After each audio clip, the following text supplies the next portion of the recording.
Hello everyone, रात के 11:30 बजे का टाइम है और यहाँ पे लग रही है मेरे हाथों में मेहंदी। तो मेहंदी कोई और नहीं बल्कि मेरी बेटी लगा रही है। और मेहंदी क्यों लगाई जा रही है? क्योंकि कल है हरिताल का तीज। तो तीज का फास्ट मैं भी रखती हूँ और तीज में देखिए 16 श्रृंगार किया जाता है, जिसमें कि मेहंदी नंबर 1 पे है। बिना मेहंदी के तो श्रृंगार अधूरा होता है। तो मैंने सोचा कि रात का ही टाइम बेस्ट रहेगा, क्योंकि देखिए हम औरतों के पास न दिन में बिल्कुल भी टाइम ही नहीं होता है कि मेहंदी वगैरह लगाएं। तो इसलिए मैं सारे काम से फ्री होके 11:30 बजे रात को बैठी हूँ मेहंदी लगवाने। और मेहंदी लगाते लगाते लगभग 12:30 हो गया था। तो मैं काफ़ी ज़्यादा थक रही थी और मैं बेटी से बोल रही थी कि जैसे आ रहा है वैसे फटाफट लगा दो, क्योंकि ना मुझे ज़्यादा डिजाइन का शौक़ नहीं है, बस मुझे ये रहता है कि कलर अच्छा आए। तो यहाँ पे देखिए 12:30 हो गया है, मेरी मेहंदी कंप्लीट हो गई है। और हर साल तो मैं ही लगा लेती हूँ जल्दी जल्दी मेहंदी, लेकिन 2 साल से मतलब पिछले साल से मेघना काफ़ी ज़्यादा अच्छा मेहंदी लगा लेती है और मेरे हाथों पे ये मतलब सीखना शुरू की है। तो देखिए मेरी कितनी प्यारी लग रही है। और अब मैं आप लोगों से मिलूँगी कल शाम में, मतलब तीज वाले दिन।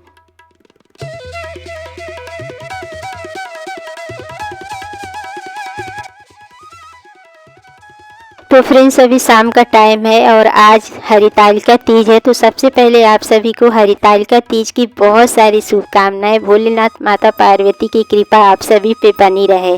तो बस यहाँ पे देखिए मेरा लिपाई पुताई का काम शुरू हो गया है कि आज के दिन हर औरत यही चाहती है कि हम सबसे सुंदर दिखें। तो मैं भी वही करने बैठी हूँ कि मैं भी सुंदर दिखूँ। वैसे तो देखिए मेकअप करने से हम अपने रूप रंग को तो नहीं बदल सकते हैं, पर थोड़ा सा लुक ज़रूर चेंज कर सकते हैं। भगवान ने हमें जैसा बनाया ना उसी में हमें खुश रहना चाहिए। ऐसा नहीं है कि हम मेकअप करके अपने रूप रंग को चेंज कर लेते हैं, पर थोड़ा सा मतलब लुक ज़रूर चेंज कर सकते हैं। तो बस यहाँ पे मेरा जो मेकअप है वो हो गया है और ज़्यादा मैं मेकअप नहीं की हूँ, सिर्फ ओली क्रीम और फेस पाउडर ही लगाई हूँ। उसके अलावा और कोई चीज़ मैं फेस पे नहीं लगाई हूँ। तो देखिए ना, मतलब मन की सुंदरता होनी चाहिए। तन की सुंदरता आजकल सभी लोग देखते हैं, लेकिन मन की जो सुंदरता है ना वो कोई नहीं देखना चाहता है। और इसीलिए ना आजकल रिश्ते भी बहुत ज़्यादा बिगड़ रहे हैं। देखिए लड़की देखने भी लोग जाते हैं ना तो सबसे पहले लड़की को ही देखते हैं कि लड़की सुंदर है कि नहीं सुंदर है। बेशक लड़की में कोई गुण हो या ना हो, लेकिन लड़की सुंदर होनी चाहिए। और इस तरीके से आजकल ना रिश्ते में बहुत ज़्यादा दरारें पड़ रही है, मतलब रिश्ता बहुत ज़्यादा टूटने लगा है। तो मेरा यही मानना है कि मन की सुंदरता देखनी चाहिए, तन की सुंदरता नहीं। भगवान जिस तरीके से हमें बनाए हैं उसी में खुश रहना चाहिए। तो बस यहाँ पे सारी चीज़ें मैं चेंज कर ली हूँ, क्योंकि आज के दिन 16 श्रृंगार किया जाता है। तो 16 श्रृंगार में हर एक चीज़ चेंज करनी होती है, मतलब जो भी श्रृंगार की चीज़ें हैं वो सारी चीज़ें पहनी जाती है। जैसे कि देखिए डेली हम लोग ये सारी चीज़ें तो नहीं पहनते हैं, लेकिन तीज त्यौहार पे तो ज़रूर ही पहनना चाहिए। तो देखिए मैं मांग टीका पहन ली हूँ, मंगलसूत्र। उसके बाद से मेरा मेकअप हो गया है कंप्लीट। और यहाँ पे अब मैं फटाफट से लगा लूँगी पैर में महावर। तो हम लोगों के साइड देखिए कोई भी तीज त्यौहार हो या फिर लड़कियाँ अगर मायके जाती हैं तो महावर ज़रूर लगाया जाता है। तो देखिए मेरा मेकअप जो है वो कंप्लीट हो गया है, मैं पूरी तरीके से रेडी हो गई हूँ। तो चलिए अब पूजा कर लेते हैं।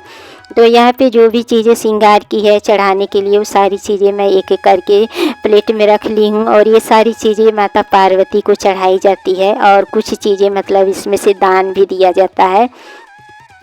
तो हॉल में ही देखिए मंदिर लगाई हूँ और यहाँ शिव परिवार की फ़ोटो रख दी हूँ। और विशेष जो पूजा होती है जैसे कि दिवाली की पूजा या नवरात्रि की पूजा या तीज की पूजा, तो मैं हॉल में ही करती हूँ, क्योंकि ना मेरा मंदिर काफ़ी ज़्यादा छोटा है तो उसमें ना पूजा करना बनता नहीं है। तो बस यहाँ पे गंगा जल से पवित्र करने के बाद दीपक जला दी हूँ। और प्रथम पूजा मतलब गणेश जी की होती है, तो यहाँ पे गणेश जी की मैं पूजा कर ली हूँ। उसके बाद से शिव जी की पूजा, माता पार्वती जी की पूजा की हूँ। और दीपक जलाया जाता है। तो दीपक हमारी पूजा का ना साक्षी होता है, तो सबसे पहले दीपक ही जलाया जाता है। तो दीपक जलाने के बाद यहाँ पे जो भी अक्षत है, तिलक है, रोली है, वो सारा चीज़ मैं चढ़ा रही हूँ। और देखिए इस मतलब पूजा में ना 3 फल चढ़ाया जाता है, क्योंकि इसे तीज बोलते हैं, तो 3 तरह के फल चढ़ाए जाते हैं, उसमें से मतलब खीरा ज़रूरी होता है। और मेरी पूजा में एक कमी रह गई थी, मतलब भगवान भोलेनाथ को जो सबसे प्रिय चीज़ है जैसे कि बेलपत्र, भांग, धतूरा, क्योंकि जब माता पार्वती जी ये व्रत की थी ना तो वो जंगल में की थी, और जंगल में जो भी चीज़ें मिली थी जैसे कि भांग, धतूरा वगैरह, वही सारी चीज़ें अर्पित की थी। तब से ना यही सारी चीज़ें भोलेनाथ को प्रिय हो गई है, और जब भी ये पूजा होती है शिव जी की तो ये सारी चीज़ें चढ़ाई जाती है। लेकिन मेरे पास वो सारी चीज़ें नहीं है, और मैं कल इनको भेजी थी मंदिर से लाने के लिए, लेकिन क्या है ना कि यहाँ बहुत तेज़ बारिश हो रही थी, और लगातार ही बारिश की वजह से ना मंदिर पे जो लोग बेचते हैं ना फूल वगैरह, वो दुकान बंद किए थे। तो ये गए तो थे लेकिन चीज़ें नहीं मिली थी, तो वापस आ गए थे। पर कोई बात नहीं, जो चीज़ें हैं उसी से मैं पूजा करूँगी। फ़िलहाल सफ़ेद फूल भी भोलेनाथ को प्रिय है, तो फूल तो मिल गया है और बाकी चीज़ें भी है, लेकिन सिर्फ भांग, धतूरा, बेलपत्र नहीं है। तो देखिए भगवान तो भाव के भूखे होते हैं। भगवान को अगर श्रद्धा से आप 1 लोटा जल भी चढ़ाएंगे ना तो भगवान जी खुश होते हैं। भगवान जी चीज़ें नहीं देखते हैं, बल्कि आपका भाव देखते हैं, आपकी श्रद्धा देखते हैं। तो सारी चीज़ें देखिए चढ़ा दी हूँ, कुछ श्रृंगार की चीज़ें माता पार्वती को चढ़ा दी हूँ, और इसमें माता पार्वती की पूजा होती है। माता पार्वती से सुहाग लिया जाता है ताकि माता पार्वती से अखंड सौभाग्य का वरदान हमें मिले। और कहीं कहीं पे देखिए ये पूजा ना मतलब कुंवारी लड़कियां भी करती है, जैसे कि उन्हें मतलब मनवांछित वर मिले और उनकी शादी जल्दी हो, तो इस तरीके से ये पूजा होती है।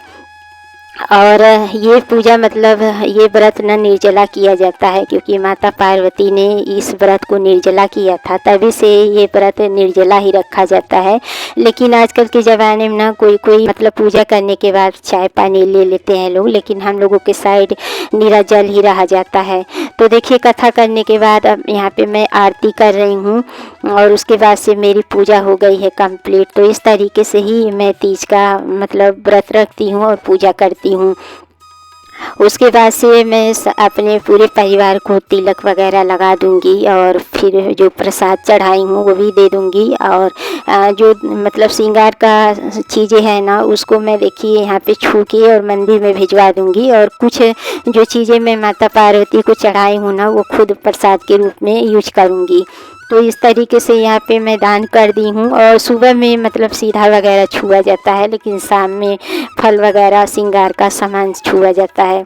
तो यहाँ पे मेरी पूजा कंप्लीट हो गई। उसके बाद से मेरी बहुत भयानक वाली तबीयत ख़राब हो गई थी, और देखिए 16 साल में पहली बार मेरी तबीयत ख़राब हुई है, क्योंकि ना मतलब बहुत सारे लोगों की तबीयत ख़राब हो जाती है, क्योंकि ये निर्जला व्रत किया जाता है। और मैं ना ज़्यादा पानी नहीं पीती हूँ, कितना भी धूप हो कितनी भी गर्मी हो बहुत अच्छे से मैं रह लेती थी। लेकिन इस बार की पूजा करने के बाद ना मेरा बीपी जो है ना वो बहुत ज़्यादा बढ़ गया था, और मुझे चक्कर आने लगा था, मिचली आने लगी थी, और सर में इतना भयंकर वाला दर्द होने लगा था ना कि जैसे लग रहा था कि सर फट जाएगा। इसके बाद से देखिए मैं कुछ भी रिकॉर्ड नहीं की थी, और सीधे जाके मैं लेट गई थी, और मुझे बहुत उल्टी आई थी, और उल्टी की वजह से ना जो भी शरीर का पानी था वो सारा निकल गया था। उल्टी में सिर्फ पानी ही निकला था, क्योंकि मैं कुछ खाई पी नहीं थी। तो आज मैं खाना भी नहीं बनाई हूँ, रात के 12 बजे का टाइम है। हस्बैंड थोड़ी सी तहरी बनाए हैं, और थोड़ा सा सुबह का चावल था वो फ्राई किए हैं। तो बस कल मिलती हूँ आप लोगों से।